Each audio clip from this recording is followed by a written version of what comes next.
All right, Coach Tony, Wrestling Podium Performance, and today is Monday, July 21st, which means leg day. This is the last week of the paused series of things. So as I go through it, I'll describe a little bit more in depth as to why I'm doing things, how it's programmed, and as these vlogs evolve, I'll get better and better at that. So if you like what I've been putting out in terms of these vlogs and other content, please take a moment to like this video, subscribe to the channel, and leave a comment below with any questions you may have. So first we're going to hop into the warm-up here, just the empty bar. Today I'm going to face out, just to kind of give you a different perspective of things. So first things first, get everything nicely set up.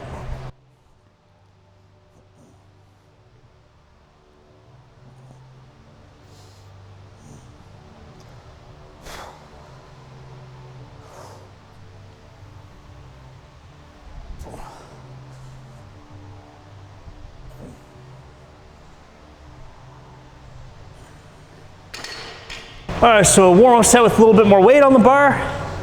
Still approaching the same. All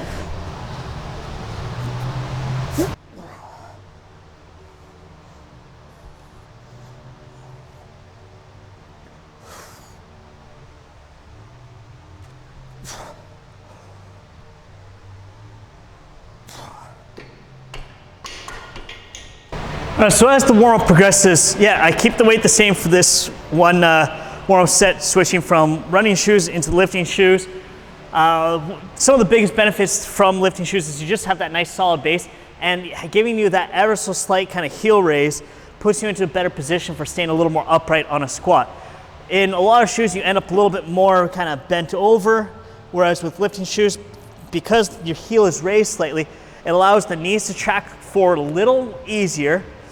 And with that, it allows you to stay a little more upright through the torso, which then allows you to be stronger overall, less low back involved, more quad involvement. Here we go.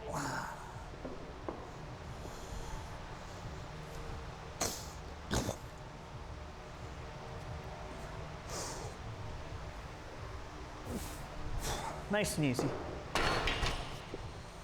So going one last warm-up set, just 225 pounds. It's nice that I can say that that's a warm-up set again, because I'll be going up to 270, 275 for the working sets. That's why do another intermediary warm-up set so that you're really priming the nervous system. You're getting things ready to lift heavy. If you just jump right up into it, you're risking injury, and also you're actually putting your performance overall at risk because you're not priming your nervous system. You're not getting your muscles ready to be like, okay, shit, it's time to lift heavy. This way, you progressively get your system set up to lift. So as this is the last week of doing these, I'm cutting the volume down. It gives me a little bit of rest, but also allows me to get ready for the next training cycle.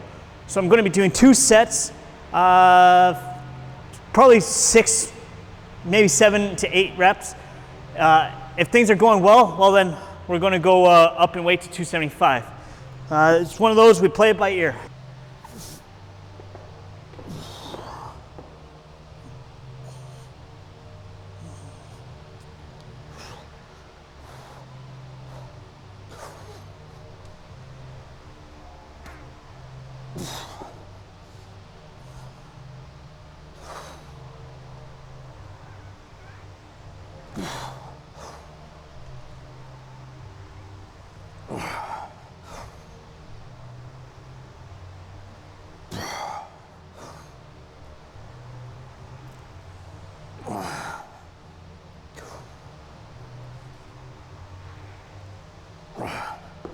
Pairing it up with doing the glute ham raise. The reason for that, balance out things.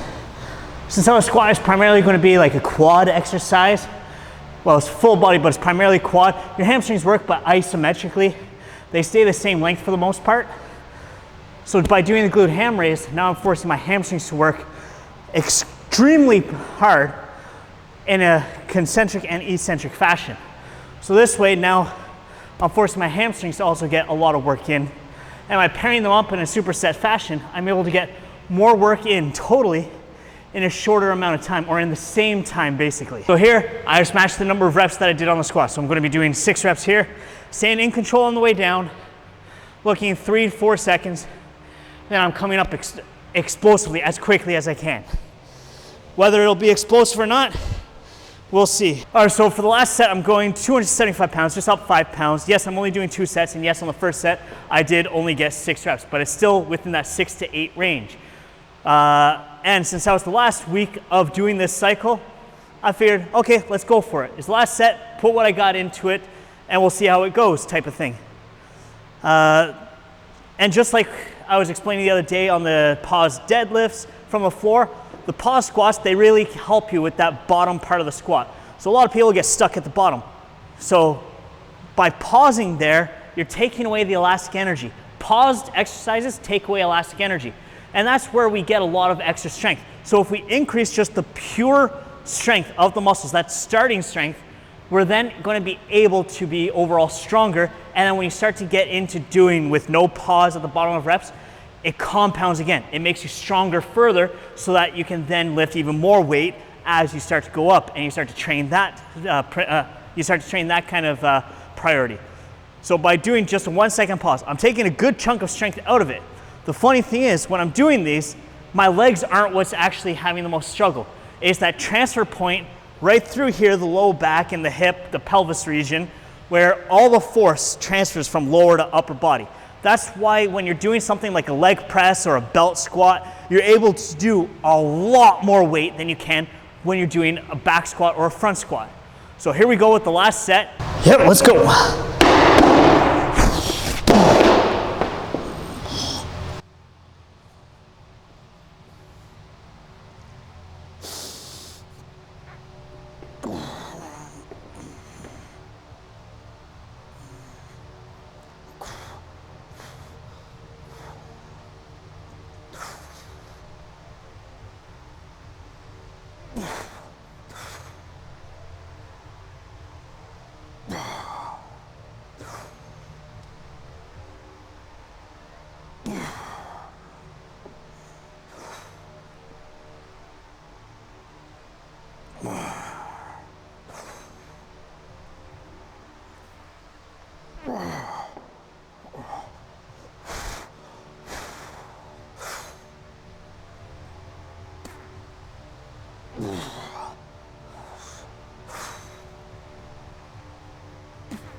All right, so great news.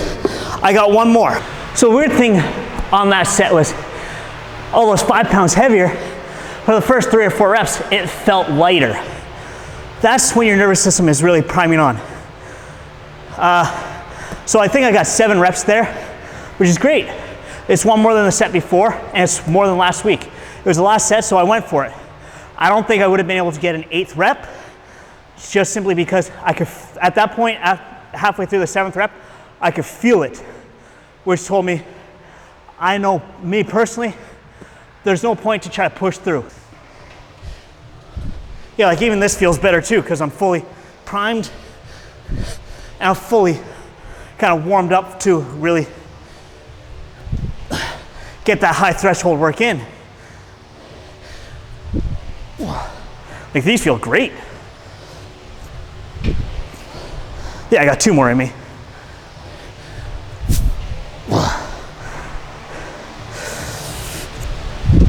All right, so I'll be doing a set of 12 to 15 here, probably 15 because honestly my legs feel real good right now. This morning I actually dropped a video on the whole Maha change to the Coca-Cola recipe in the United States, where they're changing from using high fructose corn syrup to cane sugar. And I break it down in terms of cost, health claims, whatnot, as to is it actually a net positive on health benefits or is it just political theater? You can catch that right up here. Oh yeah, this feels light. It's amazing what happens when you drop 120 pounds.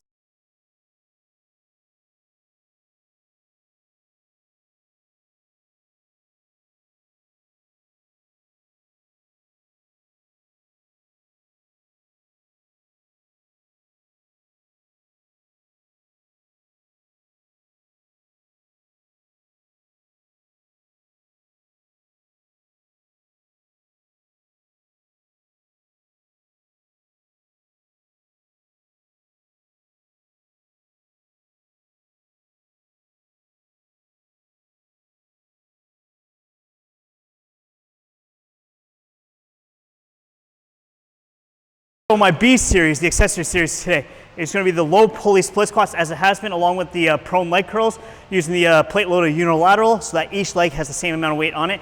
You can't really cheat. The reason for doing something like split squats is, yes, squats is great and whatnot, but with the split squat you can get a little bit more range of motion. You can also really focus in on a single leg and get it to work. It doesn't matter how balanced out you are, how strong you are always going to have one side that is a little more dominant than the other.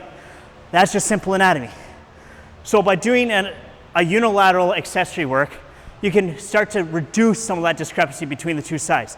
You're never going to fully eliminate it. Yes, the metrics might be, okay, you could do the same weight on both sides for the same number of reps, but one side will still be a little more dominant, a little more powerful, faster, or a little stronger. And the same goes for doing the unilateral, like the leg curl. This way, both hamstrings are lifting the same amount of weight, and you can see really quick, even when I'm doing these, which side has a little more power, which side has a little more strength endurance, which side is a little bit stronger, plain and simple. And by doing these accessory exercises as well, it helps to keep your strength ratios balanced out, and it also helps to improve the big lifts, your squats, your deadlifts, and then the Olympic lifts, because you're reducing anything that could be inhibiting you from becoming stronger and better at those.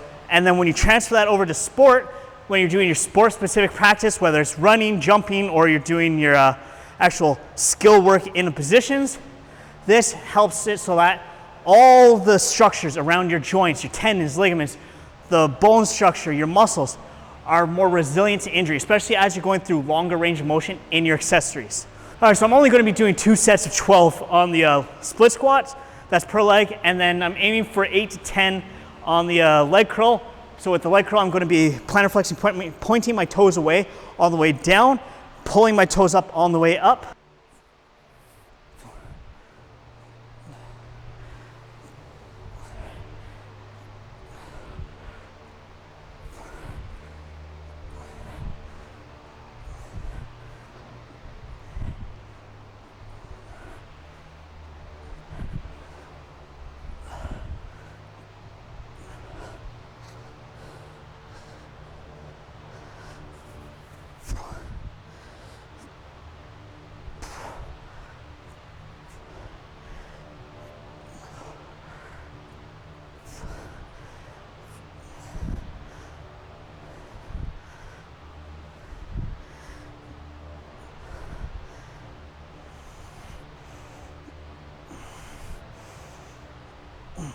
So as I was saying, when I'm doing these, I'm attempting to keep my foot dorsiflexed on the way up. This way my gastrocnemius, my calf, can help a little bit with the concentric, the lifting portion. Then all the way down, I'm pointing or plantar flexing my toes and my foot so that I take my gastrocnemius out of the equation so that it really preferentially targets and overloads the hamstrings themselves.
So as you can see, hamstrings are starting to go now. Especially the left. One more. There. My left hamstring is quite a bit worse than my right. That comes from a little bit of my injury history of I've pulled it more times than I pulled the right. So that's everything for today's workout. My post-workout is going to be the usual of a scoop of ATP Labs grass-fed whey, along with a half scoop of their greens and reds whole food mix, and then 5 grams of creatine monohydrate from Clean Athlete. If you want to get 10% off your order from ATP Labs in Canada and the US, go to the link below, atplabs.com, and use code RISLING10, that's RISLING 10, which you'll see right here at checkout to get the discount. Today's workout isn't necessarily all that long. It's a back off week, it's a deload to get ready for the next cycle. But I was still able to increase the weight on some things, which shows, okay, I still have progress that I've made. You always want to be aiming to make a little bit of progress here and there, whether it's increasing by as little as a half pound on an exercise. That's not always going to be the case that you're able to do, because as you get stronger, being able to add more weight gets harder and harder. That's why constantly trying to improve a little bit, cycling through is going to help you. Anyways, go get after your own leg workout, push yourself, maybe give some pause squats a little try here and there, and Coach Tony, Wrestling Podium Performance, embrace your potential.